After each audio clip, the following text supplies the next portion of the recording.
Real quick, just want to say like, subscribe, comment, and follow my Instagram at Emeezy on the track. EMEEZYONTHETRACK. Thank you. So if you asked me before today, I would have told you there's no way in hell 6ix9ine is spending one day in federal prison because this guy has escaped every bad thing in his life. He's come about it unscathed. I just crazy run, unbelievable run, better run than anyone in hip hop, period, ever. You know what I mean? And nothing ever seemed to stick. Nothing bad seemed to stick. So like, this dude is really unstoppable. You know, he's invincible. But then I attended the hearing, and let's just say things got complicated. So 6ix9ine just had his arraignment hearing today. This is when he was gonna. This is basically if he was gonna plead guilty or not guilty, and then they say when the trial is gonna be, if there is gonna be a trial, right?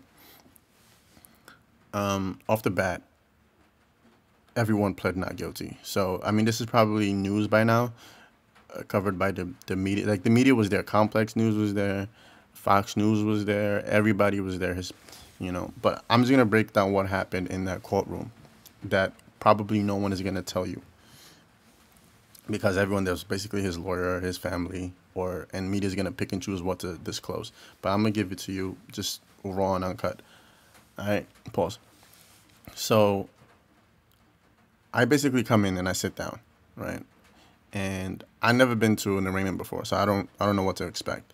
But the people start coming out. Shadi and two other dudes come out first, right? One of them is called Shadi's real name is Jordan, I think, and then the other dude who is, I think he's the main dude. His name is Jones, because the name of the case is, I guess, the U.S. government versus Jones et al.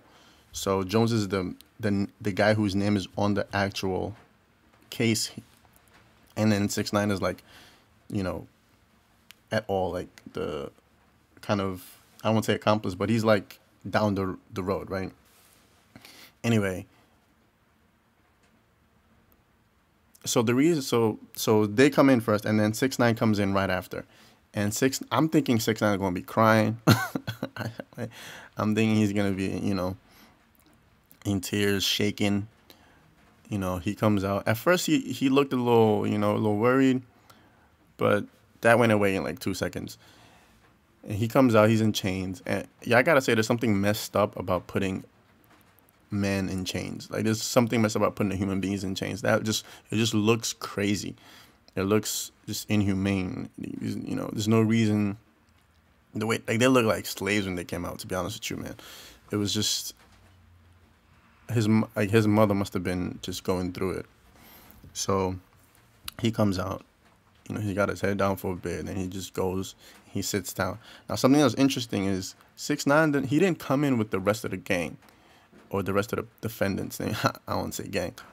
And when he came in, he wasn't sitting next to them. It's like 3 of them was sitting by themselves, and then he was sitting by himself, like in the corner.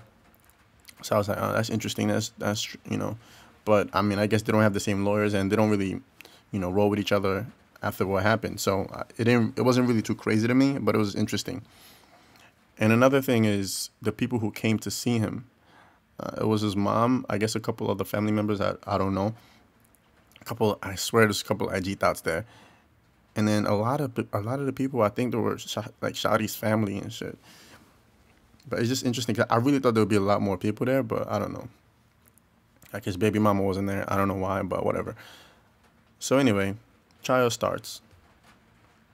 And another thing that's interesting is 6ix9ine is the only person there with 2 lawyers. Everyone else has 1 lawyer. I think I think Shadi's lawyers was Meek Mill's lawyer or Bobby Shmurda's lawyer. One of the, I know I've seen his face before. Anyway, so it starts, and the first thing the judge says is, it asks the FBI to state the charges. And that was the first time even some of the lawyers on the defensive side were hearing these charges. And it was crazy. I had no idea the FBI had what they had, you know? I mean, I knew they had like all those surveillance stuff, but it shocked me the level of investigation that they went through with this. And another thing that shocked me is that almost all of this shit, almost all the evidence they have is social media. Like 70% of it is just straight up social media, which is crazy.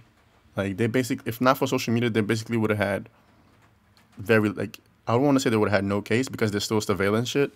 That looks really bad, but damn, like social media wiretaps is crazy. So they were listing it, right? And on paper, they said the investigation started 2013, but we basically know that 6ix9ine didn't come into the picture till 2017 to 2018. So 6ix9ine's involvement, if they're going after the 9 trays, they're not going after They're not going after the 9 trays with 6ix9ine from 2013. They're going after 6ix9ine's involvement with the 9 trays from 2017. So he's just a late addition. But you know, you hear that and you think, okay, cool. So they probably don't have anything on him, but they got a lot on 6ix9ine. They got a lot. They got seemingly a lot. I mean, some of this stuff could be dropped. You know, I don't know how good his lawyers are. I'm assuming they're pretty good. So there's a chance they could get some of it dropped based on maybe like illegal search and seizures, maybe some shit like that. But 6ix9ine, his name came up a lot. You know what I mean? For someone who isn't the kingpin, his name came up a lot. So they went through with it, right? The judge, cool, like he's actually kind of a cool guy. He's just making jokes and shit. There was a point where the FBI was like, yeah, 6ix9ine was supposed to perform at Adrian Broner's fight, you know, and then Casanova was, and they said another rapper, but it's Casanova. He was supposed to perform for the other dude. And the judge was like, what? 2 rival gang members were performing for 2 separate boxers? The judge was like, wait, did the fight still happen after the shooting? So anyway, when the FBI started listing, I guess, the 6ix9ine's involvement and just general specific cases that they had, crimes. Because if you don't know, the RICO charge comes with like 35 crimes. And you have to prove for a criminal RICO case that the defendant was involved in at least 2 of those crimes. The good news is murder wasn't one of them. So I really don't think anybody's going to do life. But the minimum, again, is 32 years. That's crazy. So when they started listing the charge, they started at April 3rd, 2018. So apparently there was an armed robbery against a rival gang member. And I think they said either Shadi or Shadi and Jones were there, like physically committing the armed robbery, and 6ix9ine was in the car recording. I don't know. I can't remember who was. I didn't have my phone, so I couldn't really record shit. I can't remember who was physically there, but they said 6ix9ine was in the car recording it. And then obviously the other stuff where that famous video of Shadi hopping out the car and shooting on one knee, like he's proposing, and the Barclay shit too that was involved. And there was supposedly some barbecue in Brooklyn where some innocent bystander got shot in the foot that apparently 6ix9ine was also involved in. I mean, none of these cases was 6ix9ine the shooter, so that's a good thing. If he was a shooter in any one of these, it would have been crazy, you know. Even the Barclays shit, they named the shooter. It wasn't 6ix9ine. So, but they said they recovered all this stuff. They recovered like the stolen stuff from the armed robbery in 6ix9ine's place. They recovered like guns, and I think they recovered like a gun that was involved in one of the shootings. I think it may have been the one at the barbecue. I think they recovered that gun. So they listed all that shit, and then they said that they got permission to go into this dude's phone, right? When they arrested 6ix9ine when they arrested him at the airport that first time, if y'all remember that, when they took his phone, they cloned it. They basically cloned that data and they got everything in that phone, and they got permission to go into his iCloud. That's crazy. iCloud, like I can't trust Apple now. Like I thought they said Apple don't cooperate with the FBI when they ask you for iCloud information, but apparently they do now. So they not only did they wiretap, they went into his iCloud and got a lot of stuff. Um, they got like 3 phones from 6ix9ine later. They got a phone from Shotty. Some of the warrants they're still waiting on, which I guess they didn't get all the warrants before they searched. I'm not sure how that goes. They may have to, like, the lawyers may have to get some of those evidence removed from the case. And they talked about that too. The judge was like, hey, I'm going to give you a while to look over the stuff and see if there's anything you want removed, or if there's anything that we can remove. So that may happen. So that might be something good that's going to happen for 6ix9ine. The other thing I wanted to talk about was they're building the case, but it's not like the case has been built yet, because the FBI said they're still gathering evidence, and I'm sure this is gonna gather more social media shit. Like I'm sure they're gonna somehow use that video of 6ix9ine quote unquote calling a hit out on Tato, even though, like, how you gonna call a hit out with TMZ recording you? Like, that can't be evidence. You can't use that as evidence. Come on, that sounds crazy to actually use that as evidence. My guess is they're gonna use it to make it seem like 6ix9ine is part of Treyway, or the 9 Treys, right? Here's my thing though: 6ix9ine has never ever, in my knowledge, claimed 9 Treys. He shouted Treyway, but Treyway, even by Shotty's account, is a record label, right? And shouting Treyway doesn't mean you're in Treyway. 6ix9ine is signed to some guy that Trippy's signed to. He's not signed under Treyway. So, the gang is 9 Treys. Treyway is supposed to be a record label management company, which 6ix9ine has no paperwork with. So good luck trying to prove that they're affiliated. It's not like you can use your music. Like, music is not admissible in court, so they can't play music like, look at him, like, listen to him, he's guilty. That don't fly. So, that's a dub. But it was interesting that they said they're still gathering evidence. And when the judge, and this is the juicy part, when the judge basically said, all right, what is your strongest evidence? Like, list your evidence by the strength, right? And they said that the strongest evidence is the social media, and they're still working on getting more of 6ix9ine social media, like, stuff. So the strongest evidence is social media, the wiretapping, and the surveillance videos. And get this, an informant, somebody snitching. They said that they have audio recording of an informant, which is that's nuts, right? When they said that shit, I looked at them, they all looked at each other. Like, they all, like, I caught Shotty trying to look at 6ix9ine a couple times, and 6ix9ine wasn't even trying to look at his face. Like 6ix9ine was looking, like, they were all looking across the room. I guess they're trying to, like, find their family members. I even, like, I locked eyes with 6ix9ine like half a dozen times, no homo. But, like, just to tell you, like, everybody was just scanning the room, and Shotty, even the dude they called Jones, like, he looked behind him like this. He was trying to, like, I don't know if he was trying to look at 6ix9ine to gauge him or some shit like that, but 6ix9ine wasn't even trying to look at him. Yeah, what was I? So yeah.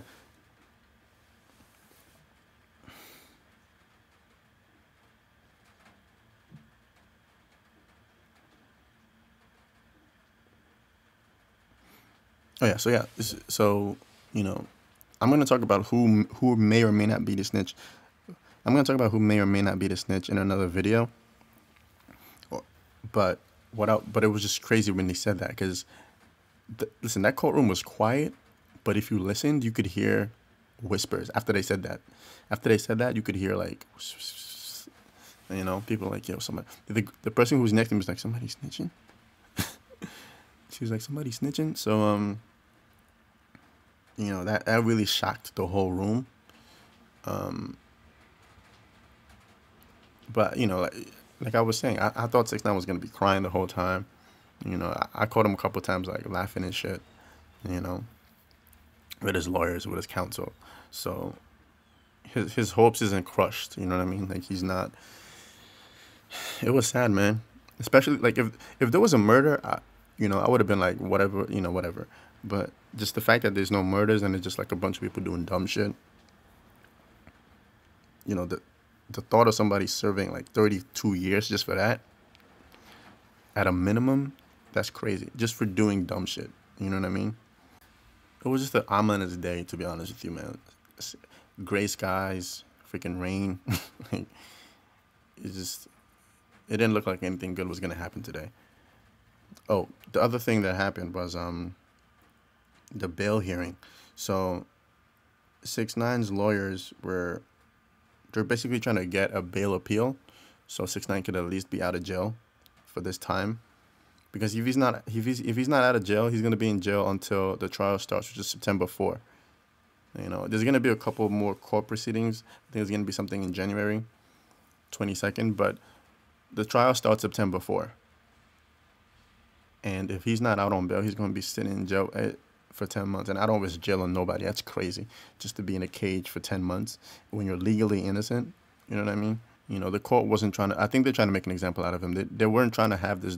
It's crazy. Like, if someone gives up his whole bank account, give you all his passport, and you're telling me he's still at flight risk, that's wild. Like, you know what I mean? So I think they're trying to make an example out of him. Like they didn't make an example out of Bobby. I don't know.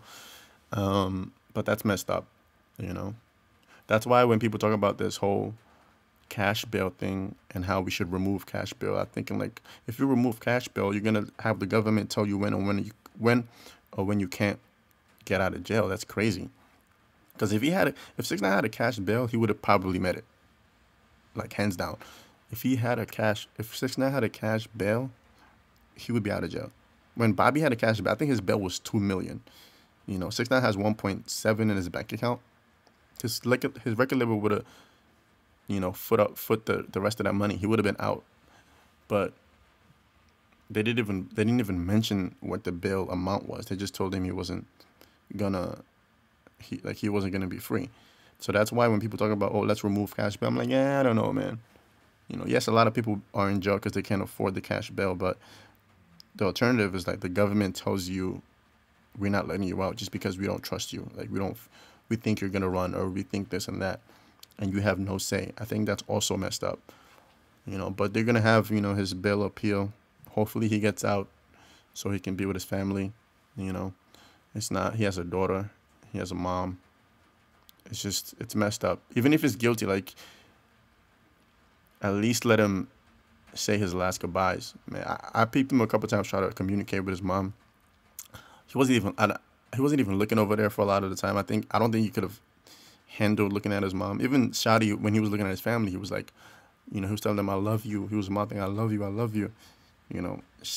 I really think if 6ix9ine looked at his mom for too long, he would have started crying, and she would have started crying. Understandably, too. It's not like he would have been a bitch for that. Yeah, but Shadi is funny, man. Jesus Christ. Like, Shadi is a funny guy. Because at the end of it, when it was done and everything, he goes, it's one family. We don't break. We don't, like, it sounded like the beginning of, what's that song? Billy. It sounded like the beginning of Billy. Like, talk your shit. You know what I mean? Like, he had that exact same thing. Like, it was crazy. He was like, we don't break. We don't blah. Straight away. In the middle of the courtroom. That's crazy. Anyway, that's what happened. I'm gonna make another video saying who I think, or who's possibly the snitch in this situation. Oh, as for who was there, by the way, I forgot to mention. Oh, Jimmy Boy was there. That's his jeweler. I think I mentioned that, and his a couple of close family members were there too. But that really was it, man. If you want more updates on this, let me know by liking, subscribing, and commenting. And again, following my Instagram at EmeezyOnTheTrack, EmeezyOnTheTrack. And I'll update you guys. Shout out Jimmy Boy. Make me a chain.